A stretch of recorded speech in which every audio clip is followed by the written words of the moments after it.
அன்பு உள்ளங்களுக்கு வணக்கம்.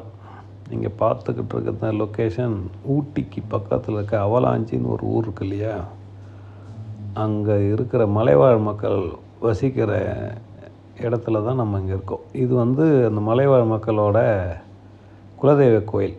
இது தோடர் இன மக்கள் வாழ்கிற பகுதி. இந்த லொக்கேஷன் இது அவங்களோட குலதெய்வ கோயில். பஞ்சபாண்டவர் கோயிலுன்னு இதுக்கு பேர். இந்த கோயில் என்னன்னு பார்த்தீங்கன்னா, இந்த நம்ம ஊரில் ஆடு மாடி கோழிலாம் பலியிடுறாங்கல்ல, அந்த மாதிரிலாம் இங்கே கிடையாது. பால் தான் இதுக்கு படையல் வைக்கிறாங்க, எருமை மாட்டு பால். ஜென்ரலாகவே இங்கே மலைவாழ் மக்கள் மேலே பார்த்திங்கன்னா அவங்களோட பிரதான தொழிலாக இருக்கிறது பார்த்திங்கன்னா எருமை மாடு வளர்க்குறது தான். ஸோ இங்கே ஏற்கனவே நம்ம ஒரு வீடியோ போட்டோம் இல்லையா, தாரநாடு மந்துன்னு. அங்கேயும் சரி இங்கேயும் சரி அந்த ஊரில் இருக்கவங்களுக்குலாம் இந்த ஊரில் தான் பொண்ணு எடுக்கிறாங்க, இந்த அவலாஞ்சியில் தான் பொண்ணு எடுப்பாங்க.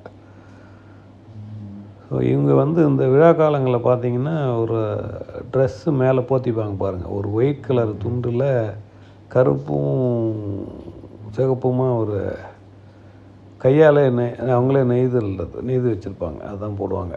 பெரும்பாலும் இவங்க இந்த மலைவாழ் மக்கள் வார இடத்துக்கு பேர் பார்த்திங்கன்னா மந்துன்னு முடியுது. அங்கே பார்த்திங்கன்னா தாரநாடு மந்துன்ற மாதிரி ஊட்டியை சுற்றி நிறையா மந்துன்னு முடிகிற மாதிரி நிறையா ஊர் இருக்குது. இதுதான் அவங்களோட கோயில், குலதெய்வ கோயில், பஞ்சபாண்டவர் கோயில்.